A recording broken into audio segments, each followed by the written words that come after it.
بسم اللہ الرحمن الرحیم۔ السلام علیکم دوستو، اس چینل میں سب سے زیادہ پسند کی گئی نیوز اور واقعات میں آج آپ دیکھیں گے، لیکن اس سے پہلے اگر ہو سکے تو لائک اور سبسکرائب کا بٹن ضرور دبا لیں۔ شکریہ۔ افغانستان میں قیام امن اور فریقین کے درمیان تصفیے کے لیے 16 اپریل کو ہونے والی ترکی کانفرنس میں طالبان نے شرکت سے انکار کر دیا ہے۔ طالبان کا کہنا ہے کہ افغانستان سے امریکی اہلکاروں کے انخلاء سے قبل کسی قسم کے مذاکرات کی گنجائش نہیں ہے۔ دوسری جانب ایک طالبان کمانڈر کا کہنا ہے کہ جب تک افغانستان سے امریکی اہلکاروں کے انخلاء کا معاملہ واضح نہیں ہو جاتا، معاملات آگے نہیں بڑھیں گے۔ ہمارا اولین ترجیح امریکی اہلکاروں کا انخلاء ہے۔ دوسری طرف افغان صدارتی محل نے اپنے ایک بیان میں کہا ہے کہ امریکہ نے ترکی کانفرنس کے ایجنڈے اور تفصیلات سے افغان حکومت کو بھی اعتماد میں لیا گیا ہے اور تقریب میں شرکت کے حوالے سے صدر اشرف غنی مشاورت کر رہے ہیں۔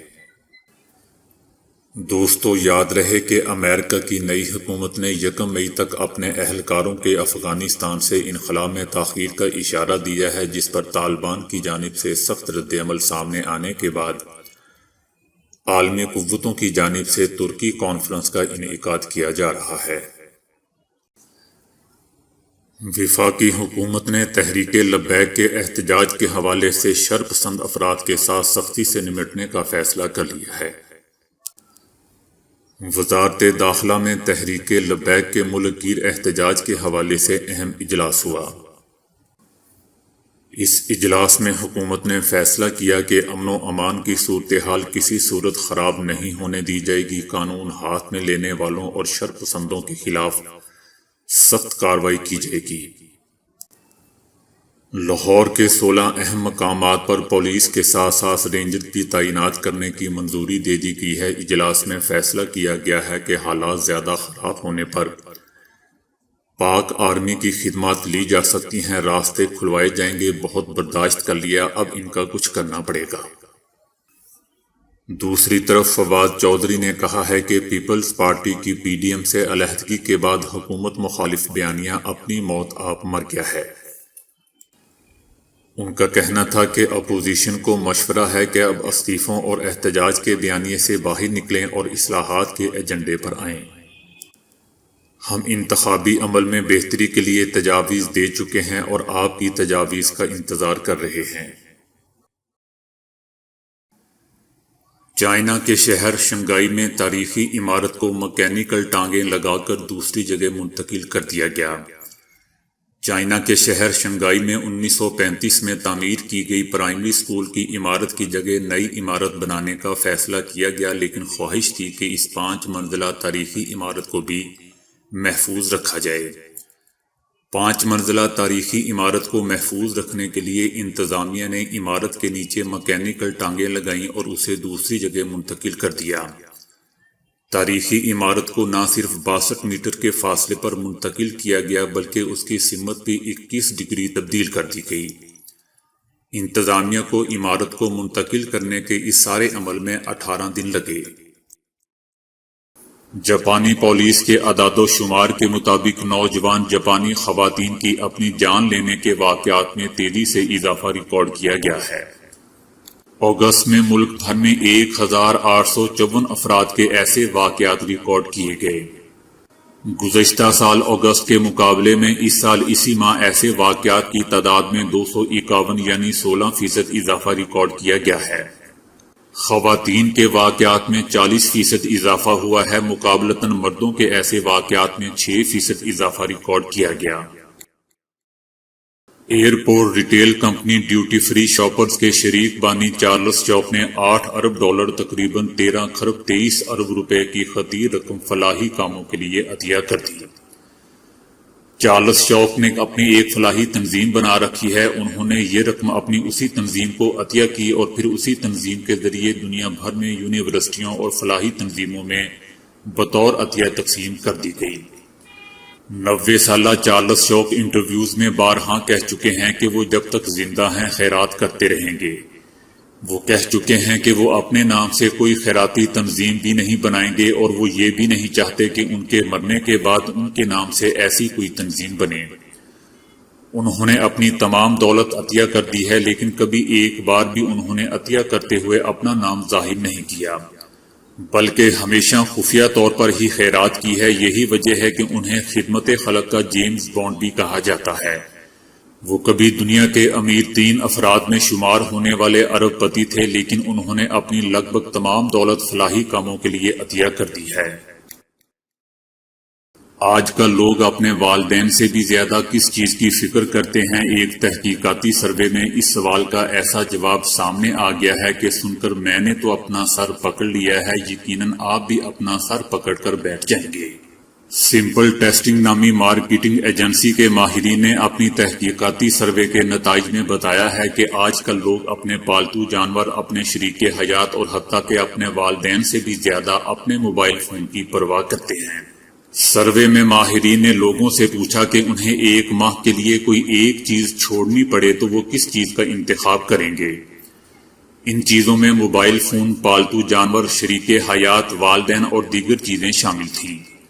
دوستو، حیران کن طور پر 40% لوگوں نے کہا کہ وہ اپنے پالتو جانور کو چھوڑ دیں گے، فون کو نہیں۔ 42% والدین اور شریک حیات کو چھوڑنے پر آمادگی ظاہر کی، مگر فون کو اپنے پاس ہی رکھنے پر اصرار کیا۔ 72% نے کہا کہ وہ دنیا کی ہر چیز چھوڑ دیں گے ایک ماہ کے لیے، لیکن اپنا فون نہیں۔ 64% نے چائے اور کافی کے متعلق یہی موقف اختیار کیا، لیکن فون کو چھوڑنے پر آمادہ نہیں ہوئے۔ بیر کو بعض لوگ غریب کا سیب کہتے ہیں، جو کچھ زیادہ غلط نہیں ہے کیونکہ یہ نسبتاً سستا اور ہر دل عزیز پھل ہے۔ بعض لوگوں کو یہ سیب سے زیادہ لذیذ معلوم ہوتا ہے۔ بیر کی عام طور پر 3 اقسام بیان کی جاتی ہیں: پابندی بیر، تخمی بیر اور جنگلی بیر۔ پابندی بیر بڑے اور خوش ذائقہ ہوتے ہیں، یہ اوپر سے سبز ہوتے ہیں اور ان کا گودا سفید ہوتا ہے۔ انہیں پابندی بیر اس لیے کہا جاتا ہے کہ ان بیروں کی کلم لگائی جاتی ہے، اس کے درخت کو بیج کے ذریعے سے نہیں بویا جاتا۔ تخمی بیر کو کاٹھے بیر بھی کہا جاتا ہے، ان کی شکل گول ہوتی ہے، ان کا رنگ سرخ ہوتا ہے۔ پابندی کے مقابلے میں یہ بیر چھوٹے ہوتے ہیں، ان کا ذائقہ کھٹا میٹھا ہوتا ہے۔ انہیں تخمی اس وجہ سے کہا جاتا ہے کہ انہیں بیج بو کر حاصل کیا جاتا ہے۔ جنگلی بیر بہت چھوٹے ہوتے ہیں، ان کا سائز مٹر کے دانوں کے برابر ہوتا ہے، اس میں مٹھاس سے زیادہ تشی ہوتی ہے۔ جنگلی بیر کو جھڑ بیری بھی کہا جاتا ہے۔ جڑ بیری عام طور سے پہاڑی علاقوں میں پائی جاتی ہے۔ یہ جھاڑیاں خود رو ہوتی ہیں اور تقریباً پوری دنیا میں پائی جاتی ہیں۔ ان جھاڑیوں پر پتے کم اور کانٹے زیادہ ہوتے ہیں۔ ان جھاڑیوں کو بکریاں بڑے شوق سے کھاتی ہیں۔ بیروں میں کیلشیم، فاسفورس اور فولاد کے علاوہ وٹامن اے، بی کی کافی مقدار ہوتی ہے۔ ان چیزوں کے علاوہ اس میں گلوکوز بھی ہوتا ہے جو جسم کو فوری توانائی فراہم کرتا ہے۔ بیر نظام ہضم کے لیے بہت مفید ہے، اس کے استعمال سے معدے اور آنتوں کی کمزوری دور ہو جاتی ہے۔ بہت سخت پیٹ کی خرابی میں بیر کو بھون کر استعمال کروایا جاتا ہے۔ اس کے علاوہ جنگلی بیری کی جڑ 12 گرام اور کالی مرچ 7 عدد پانی میں پیس کر دن میں 3 بار پلانے سے سخت پیٹ کی خرابی بھی دور ہو جاتی ہے۔ پیٹ کی سخت خرابی پر بھی سوکھے ہوئے بیر کھانے کو کہا جاتا ہے۔ بیر کے استعمال سے خون صاف ہو جاتا ہے اور اس کے زہریلے مادے خارج ہو جاتے ہیں۔ روزانہ 8-10 بیر کھانے سے چہرہ سرخ اور تر و تازہ رہتا ہے۔ بیر کی گٹھلی عام طور پر کھانے کے بعد پھینک دی جاتی ہے، لیکن قدرت نے اس بظاہر فالتو چیز میں بڑی خوبیاں رکھی ہیں۔ یہ گٹھلی پیس کر ٹوٹی ہوئی ہڈی کے مقام پر لگانے سے ہڈی جڑ جاتی ہے۔ اس کے گٹھلی گوشت کو متاثر کرنے والی چوٹ اور موچ میں فائدہ مند ہوتی ہے۔ اس فائدے کے لیے بیر کی گٹھلی کوٹ کر پانی میں اتنا جوش دیں کہ پانی گاڑھا ہو جائے۔ اسے ٹوٹی ہوئی ہڈی اور عضلاتی چوٹ پر استعمال کیا جاتا ہے۔ پرانے زخم جو کسی طرح خشک نہ ہوتے ہوں، ان پر بیر کے درخت یا جھاڑی کی چھال کا سفور چھڑکنے سے یا پانی میں ملا کر لیپ کرنے سے بہت جلدی آرام آ جاتا ہے۔ اگر کسی شخص کی نکسیر پھوٹ گئی ہو تو بیری کے پتوں کو پیس کر کن پٹیوں پر لیپ کرنے سے آرام آ جاتا ہے۔ بیر کے پتوں کو پانی میں اچھی طرح جوش دے کر اس پانی سے سر کے بال دھوئیں تو بال لمبے، مضبوط اور چمکیلے ہو جاتے ہیں۔ اس سے سر کی خشکی جاتی رہتی ہے، اگر بال گرتے ہوں تو اس جوشاندے سے بال دھونے سے بال گرنا بند ہو جاتے ہیں۔ ہم نے اپنی گاڑی کی چابی یا موبائل فون وغیرہ کہاں رکھا تھا، ہمارے دماغ کو یہ چیزیں کیسے یاد رہتی ہیں؟ سائنسدانوں نے نئی تحقیق میں اس سوال کا جواب معلوم کر لیا ہے۔ سائنسدانوں نے اس تحقیق میں دماغ کے خلیوں کی ایک نئی قسم دریافت کی ہے جو مختلف چیزوں کے بارے میں یاد رکھنے کا کام کرتے ہیں۔ ان خلیوں کو ویکٹر ٹریس سیلز کہا جاتا ہے، جن کی بدولت ہم اپنی ذاتی اشیاء، گھڑی، موبائل فون اور چابی وغیرہ کے بارے میں یاد رکھتے ہیں کہ وہ کہاں رکھی تھیں۔ سائنسدانوں کی یہ تحقیق دماغ کے اندرونی جی پی ایس سسٹم کے متعلق ہونے والی نوبل انعام یافتہ ریسرچ کی بنیاد پر کی گئی ہے۔ اس تحقیق میں بتایا گیا تھا کہ دماغ کے جی پی ایس کی طرح کے خلیے ہیں جو ان جگہوں کو ایک نقشے کی صورت میں محفوظ کرتے ہیں جہاں ہم جاتے ہیں۔ یہ نئے دریافت ہونے والے ویکٹر ٹریس خلیے ہمیں چیزوں کو پہچاننے اور انہیں یاد رکھنے کی صلاحیت دیتے ہیں۔ ان کا کہنا تھا کہ اس تحقیق سے ہمیں یہ سمجھنے میں بھی مدد مل سکتی ہے کہ ڈیمنشیا کے مریضوں کو یادداشت کا مسئلہ کیوں لاحق ہو جاتا ہے۔ کلکتہ ہائی کورٹ نے ایک درخواست میں کہا کہ بالغ خاتون اپنی پسند کی شادی اور مذہب تبدیل کرنے میں بااختیار ہے اور کوئی بھی عدالت اس میں مداخلت نہیں کر سکتی ہے۔ بھارتی شہری نے درخواست میں کہا تھا کہ اس کی 19 سالہ بیٹی 15 ستمبر کو یہ کہتے ہوئے چلی گئی تھی کہ وہ بینک جا رہی ہے اور اگلے دن اسے معلوم ہوا کہ اس کی بیٹی نے مذہب تبدیل کر لیا ہے اور مسلمان نام اپنا کر ایک مسلمان سے شادی کر لی ہے۔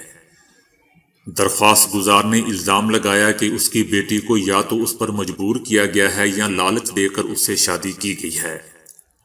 پولیس کی جانب سے لڑکی کا سراغ لگانے کے بعد اس نے جوڈیشنل مجسٹریٹ کو بتایا کہ اس نے اپنی مرضی سے مذہب تبدیل کیا ہے اور اپنی مرضی سے ہی شادی کی ہے۔ کلکتہ ہائی کورٹ نے پولیس آفیسر کے سامنے لڑکی کے بیان کا حوالہ دیتے ہوئے کہا ہے کہ لڑکی سے زبردستی شادی یا مذہب تبدیل کرنے پر مجبور نہیں کیا گیا۔ تو دوستو، آج کے لیے اتنا ہی۔ ویڈیو کو لائک اور شیئر کرنے کا بہت بہت شکریہ۔